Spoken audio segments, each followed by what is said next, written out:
Magandang umaga po sa inyong lahat. At ito na tayo, ano, ang pag-usapan natin po sa ngayon yung napakatinding revelasyon. Revelasyon ng mga kasundaluhan natin ng mga dating mga Marines na sila po lahat may dalawang sundalo sa kanila at isa sa 16 na mga Marines ay na dishonorably discharged siya noon dahil sa kanyang official nung nasa foreign mission sila. Na dahil lamang sa nagbitbit siya ng pagkain para sa kanyang official na dishonorably discharge siya.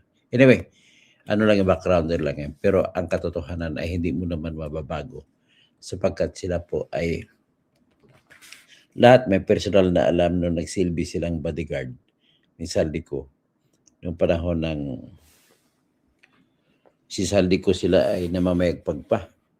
Ngayon naman alam naman natin si Saldico ay nagtatago na. Tapos noong 25 February kahapon ay lumabas itong mga Bisperas 24. Lumabas sila, pumunta sila sa 18 sila, pumunta sila sa tinatawag na Club Filipino doon sa Green Hills at nagsiwalat. Pinalabas nila ang kanilang affidavit na kung saan ay kanilang binanggit na sila ay nagsiservisyo kay Saldico bilang taga-deliver. Pinakami na trabaho na taga-deliver po ng pera. Maliit ang pera. So, binanggit din doon ang pagbibigay sa mga daming mga congressmen at mga senador. Babanggit sila doon, nagbigay sila ng malaking maraming pera sa kay Comelec Chairman Garcia. Banggit nila nagbigay sila kay Lacson. Nagbigay sila kay Tito Soto. Nagdala din sila doon kay Leila de Lima. Na panahon na si Leila de Lima ay katatapos niyang lumabas sa kulungan. Nagbigay din doon sa kay mga tatlong makabayan congressman na si Congresswoman Franz Castro, Congresswoman Arlene Brusas, at si Congressman Raul Daniel Manuel. At nagbitbit din sila ng maraming pera papunta kay, sinabi ko na ba, kay Lacson, kay Soto, saka sa kay Erwin Tulfo. Sa bahay ni Erwin Tulfo sa Green Hills, doon nila dinala. Nag-deliver din sila ng hiwalay doon kay Mr. Roberto Bernardo. Nag-deliver din sila po ng pera kay Bong Revilla. Dami-dami. Nag-deliver din sa kay Loren Ligarda. In other words, para ko lang nakitang exemption eh. Halos lahat ng mga malalaking politiko, magkabilang bakod, kampo man ni Bongbong o hindi, ay binibigyan din ng pera. So, nag-deliver sila sa pinaka-importanting delivery nila yung sila nagbigay ng pera $2 million at ibinigay nila doon kay Trillanes. Si Trillanes naman po ay siyang nagbigay ng $2 million doon sa mga investigador ng ICC na siya nag-imbestiga mula pa noong December 2023 tungkol sa mga war on drugs victims at binigay doon ni Trillanes to kay sa mga foreigners na kung tawagin ay si Chantal Daniels, isa sa investigador ng ICC, $2 million. Ulitin ko lang, $2 million. Itong $2 million po ay nanggaling po ito sa dalawang baleta na tig 56 million ang laman na dinala ni Mark Texay at saka ni John Paul Estrada na tauhan ni Saldico. Pinagpalit nila ang 112 million sa $2 million at ibinigay kay Sunny Trillanes. At si Sunny Trillanes naman po ang nagbigay sa ICC. So in other words, si Sunny Trillanes po, tataka ka kung bakit marami siyang alam tungkol sa ICC. Tataka ka nung sinasabi niya arestuhin na si Digong nagkatotoo. So, ganun siya ka-close. Ibig sabihin, may rason niya kung bakit ganun ka-close sa ICC.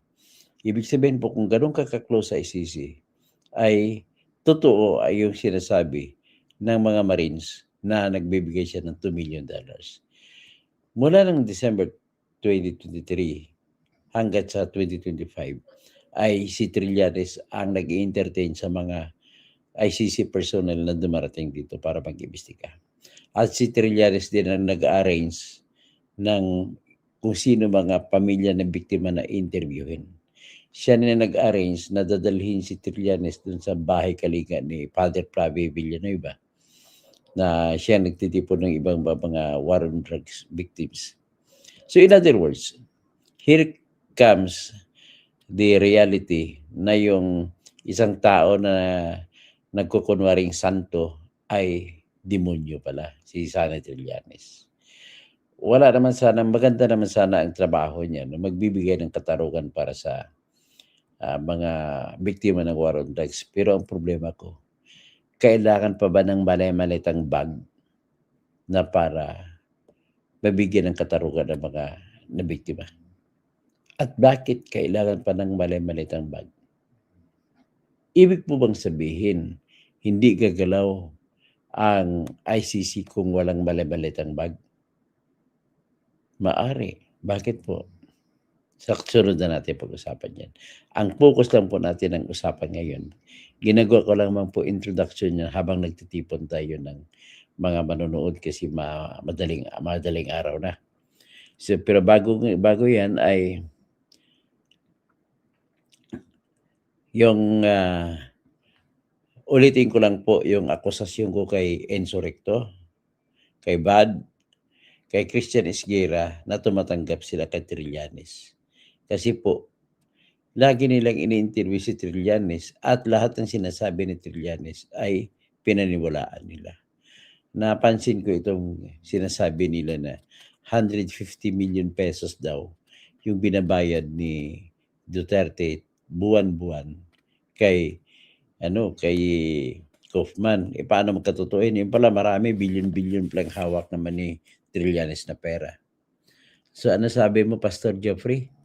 Sinabi ko na kay Enzo Recto at Buds, pabalato raw si Bustuto sa binigay. Kung tatanggapin ko man yan ay malabo. Sana bigyan nila ako para magagamit natin sa mga ibibigay natin sa mahirap, sa mga pobre. Magpatay tayo ng mga bahay ng mga pobre pag binigay niya yan.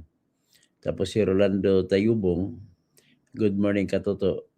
Hanap watching from Jeddah every day. Ingatan po kayo palagi. Salamat po. Pastor Jeffrey, ingat ka boss. Baka makasuhan ka ni Trillanes. Wala pa akong problema kung kasuhan man ako ni Trillanes. Naku po, Bustuto, halatang halata. Gawang kwento lang yan ni Defensor. Wala pa si Defensor dito. Hindi po yan gawang kwento. Isa sa alang-alang ba nilang katawan nila, ang kanilang kaligtasan ng pamilya nila, ng mga Marines, kung hindi totoo sinasabi, madala-dala po silang litrato, Pastor Geoffrey. Madala-dala silang litrato ng mga helicopter na naglulod sila ng mga baleta. Yung mga helicopter ginamit po sa pagdala ng pera doon sa Paway, saka sa Ilocos. Si Gilbert Trabador, good morning po, attorney.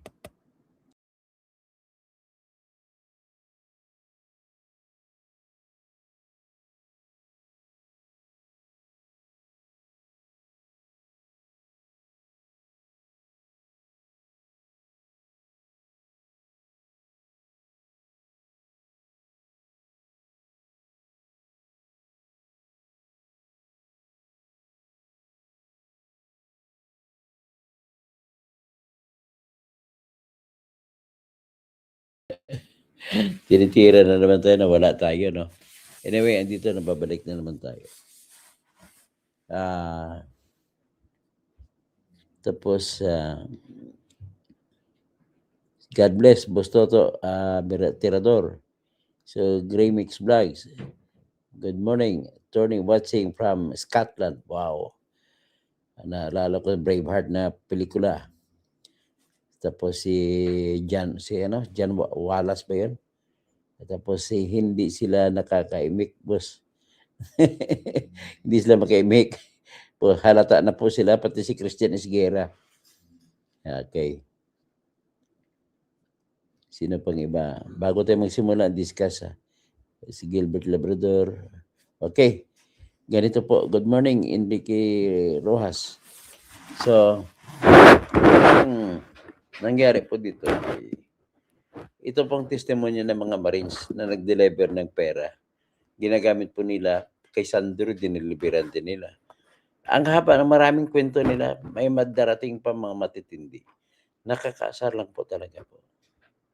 Is this the price of the Filipino who are not, the Filipino nowadays is not demanding for freedom, for their glory, for honesty, for their money to be spent to real purposes, for our government purposes, for the good of everybody, or for the common good.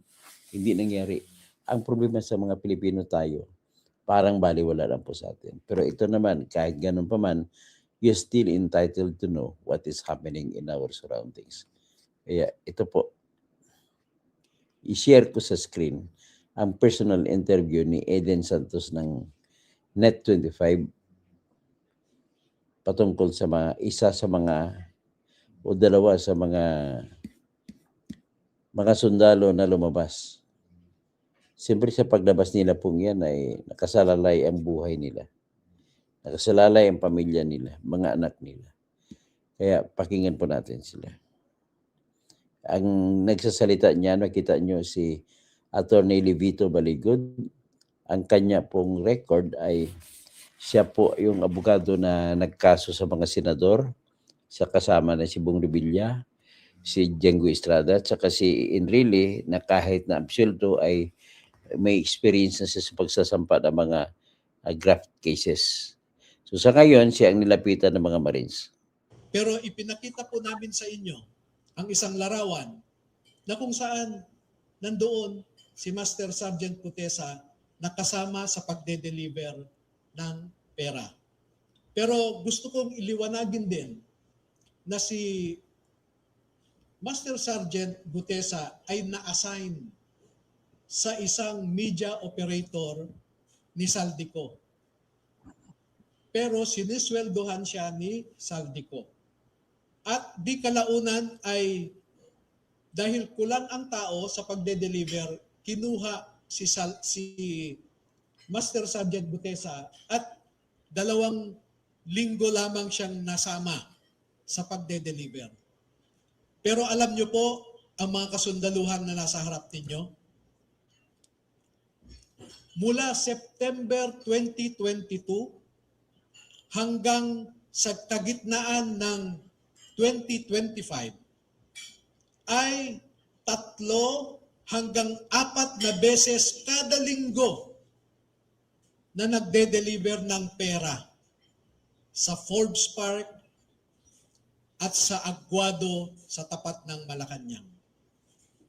Mahigit 100 beses silang nag-deliver at kada delivery ay hindi bumababa sa 20 na maleta. At minsan umaabot nga ito ng 52 na maleta na kinailangan pa nila ang 6 na vans. Grabe para ma-deliver lamang ang mga maleta na ito. Pwede po ba sumagot kahit yung isa sa kanila? Sure. Para lang po ikwento yung Makinig po, binabanggit magtanong nilang po din. pagdi-deliver linggo-linggo. Kahit yung isang masasabi po natin na magko-corroborate po dun sa iba namang sinabi ng mga nauna nang nagsalita before sa mga hearings, sa mga investigation po. Sino po sa kanila yung pwedeng magkwento? Alam po natin na mga Marines, matatapang po yan. Total, humarap na rin naman po kayo, lumantad na. Mga Marines. Baka pwede pong mag-share. Buong pangalan po, pakistate lang po, tsaka yung naging personal knowledge sa pag-deliver po ng maleta. Ako po si Rosebert Tuaupan. Na-assign ako kay boss since nung na-hired ako Bosaldi ko. sa team niya. Meron kaming group chat na na sa team namin kay Boss Elizalde ko. Okay. Doon pinopost lahat ng mga kung saan magdi-deliver, kanino, at kung ilang maleta. Yun po. Nakapag-deliver po ba kayo ng maleta sa Malacanang at or sa bahay po ni Pangulong Marcos?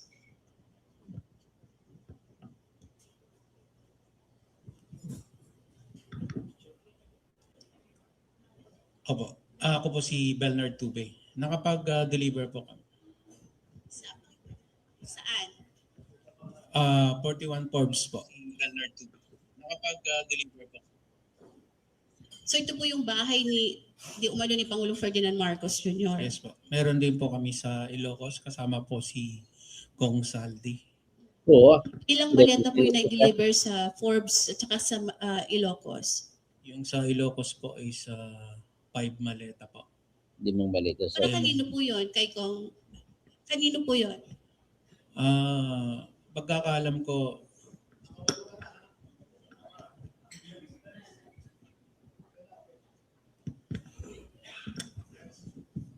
Para maklaro lang, no? Nag-deliver sila sa Ilocos Norte, sa bahay mismo.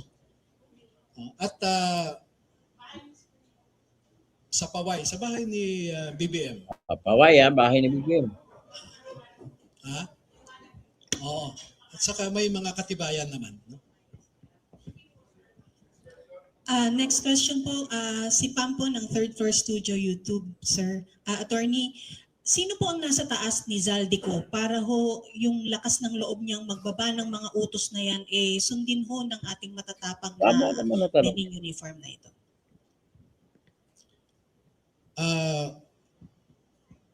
Ako po ay, bago ko sagutin yan, no?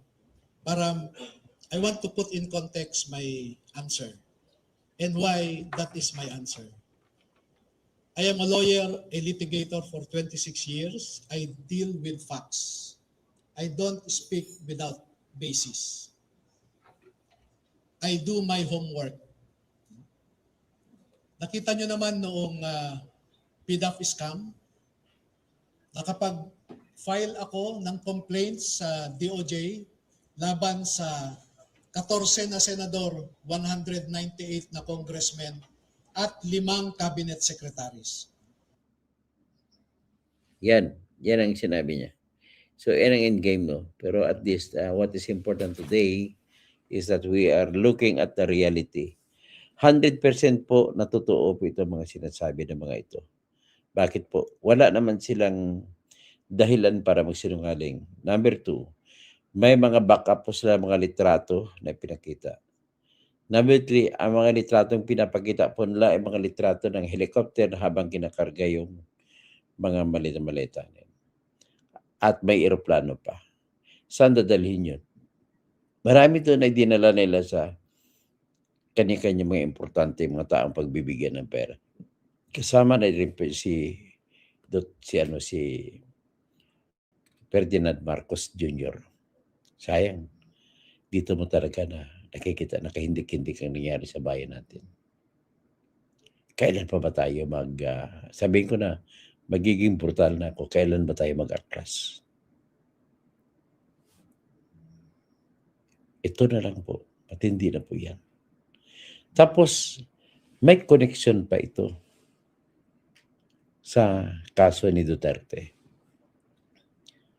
Siguro, nagagalit ang mga DDS nung malalaman nila yung mga malamanitang ninakaw ay ginamit para maisiguro na masampahan ng kaso si Duterte. Bakit ko nasasabi na ang mga mali-malitang pera ang dahilan kung bakit nagsampa natuloy ang kaso laban kay Duterte? Ito po ang aking katibayan, hindi dahilan katibayan. Number 1, nagsimula itong usapin na kaso laban kay Duterte noong April 2017. na kung saan ay yung na-busted ni Duterte na si Trillanes ay pumunta sa The Hague kasama niya si Edgar Matabato at kasama niya si Attorney Jude Sabio na bandang huli ay nagalit kay Trillanes dahil hindi siya binayaran sa usapan nila na attorney's fees. Pagkatapos ng pumunta sila ng April 17, ang tagal, February 8, 2018, na lang nag-aksyon ang Office of Prosecutor ng ICC na sa katauhan ni Fatou Bensouda. So, noong February 8, 2018, nag-anunsyo siya na magkaroon ng preliminary examination. So, ano ngayon yung preliminary examination? Ang preliminary examination po ay parang pulis lang po sila na mag-iipon, maghagilap ng mga ebidensya. Hindi pa yan official na paghagilap ng ebidensya. So, sa madalit sabi, naghahanap sila ng mga testigo na pwede testigo. At kung finally na gusto nila magsampa ng kaso, official na nilang idodokumento. In the same manner po, nag-scour din sila, nagsasurf sila sa internet at binubuksan nila lagi niya ng website ng Amnesty International kung saan maraming mga kwento tungkol sa mga human rights abuses. Nagbubukas din po sila sa Human Rights Watch. Sa Pilipinas, nagbukas din sila kasi nga binigyan sila ng kaso no nagbigay ng affidavit si Edgar Matabato na kung saan sinasabi niya siya ay kasapi sa DDS o the 30 Death Squad. At marami daw siyang pinatay.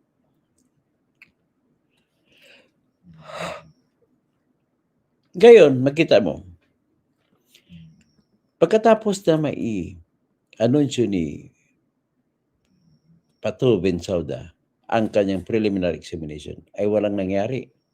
So nais kong idiin sa inyo na hindi po yan pagsasampa ng kaso ang preliminary examination. Bagkus, yan ay paunang gawa sa paghagilap ng ebidensya. At kung makahagilap na sila at sapat na, saka sila po magsampa ng kaso o hihingi ng authority sa pre-trial chamber mga judges ng ICC na official na sila na magsampa ng kaso, maghagilap na. Yung mga ebidensya na nahagilap ng una ay idodokumento na nila. So, pero bago pupunta dyan, anong nangyari? Pagkatapos nung mag-anunsyo ng February 8, 2018 na magsagawa ng investigasyon, ay nag-anunsyo naman si Duterte at inutusan niya yung official niya na kumalas na magsumiti ng withdrawal ng Philippines mula sa ICC at sinumiti ito noong March 16, 2018.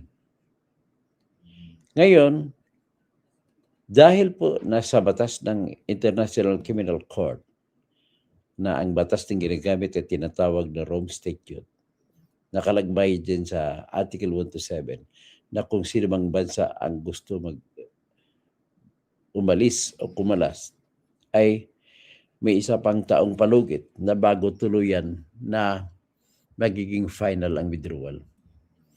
So dahil nagsampa si Duterte ng withdrawal mula sa ICC noong March 16, 2019, alam naman ng prosecutor yan na 1 taon na lang ang kanilang panahon para makapag-imbestiga, para makompleto ang investigasyon. So, ang panahon ay matatapos sa March 16, 2019. So, bagkus March 17, 2019, kung ang 1 year na pag-usapan ay hindi na nila pwede makasuhan si Duterte. Pero bakit hindi sila kumaso na bago mag-expire? Ibig po sabihin ay walang ebidensya. Hindi naman pwede sabihin na hindi interesado ang ICC Bagkus wala talagang ebidensya. Kaya nga hindi nakasampa. So, lumipas ang panahon. Dumating na po ang tinatawag na May 24, 2021. Yan po ay isang taon bago matapos ang termino ni Ginoong Duterte. At yung time na yun ay nangyari lamang po yan yung pag-apply nila ng investigation nung pumasok na si Las Cañas. So, lumakas ang ebidensyang hawak nila na binubuo lamang ng hindi testimonya ang tawag yun kasi hindi pa naibigay sa korte, kundi yung affidavit ni Matabato.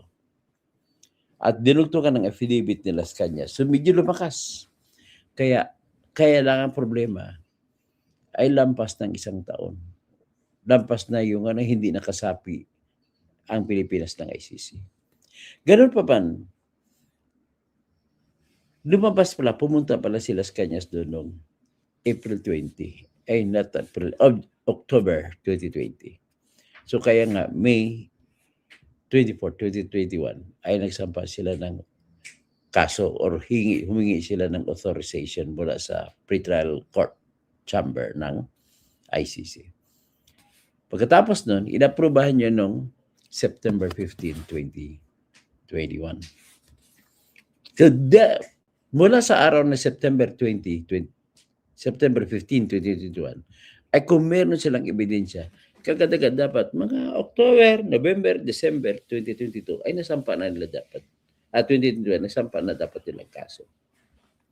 But then the problem is, the reality, the truth of the matter is, walang naisampa ang Office of the Prosecutor. So, ano ibig sabihin yan? Wala talaga silang ebidensya.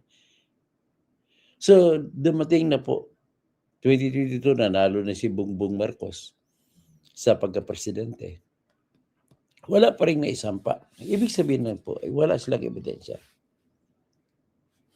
So, pumasok ang, meanwhile, inutusan ni Bongbong Marcos si Solicitor General Menardo Guevara na mag-file, na mag-request ng i-defer yung investigation ng ICC at interesado ang Pilipinas na magsagawa ng investigation.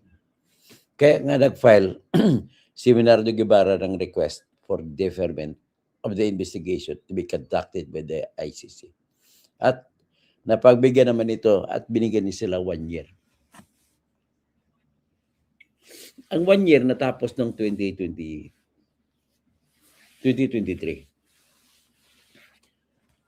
So 2023, na nagsubiti na si Menardo Guevara ng kanyang accomplishment report, lumalabas po na 61 lang na kaso ang naimbestigahan ng Pilipinas noong nagsumiti ito ng report sa ICC. Dahil doon, 61 lang at pinapalagay ng ICC na minimum sa 6,000 ang patayan na nangyari. Hindi nila tinanggap yung hiling ng Pilipinas na Pilipinas na ang magsasampa ng kaso. Bagkus, nagpatuloy ito. So thereafter, umakyat sa apila ang hiling nila ni Menardo Guevara kasi hindi sila pinagbigyan. So umapila si Menardo Guevara doon sa appeals chamber. Ang resulta ng kanilang apila ay binasura. May 5 judge na nagdesisyon doon sa kanilang apila. Kasi ang appeals chamber ng ICC ay 5 ang judge ang nagdidesisyon. Pero kung pre-trial chamber, 3 judge lang. At kung trial chamber ay 3 judge lang. So ngayon ang decision ng 5 judge ay pagbabasura. Pero sa 5 judge na yan, 3 ang nagdidesisyon na ibabasura. Ang 2 nagdesisyon na wala ng jurisdiction ang ICC sa Pilipinas. Sino yung 2?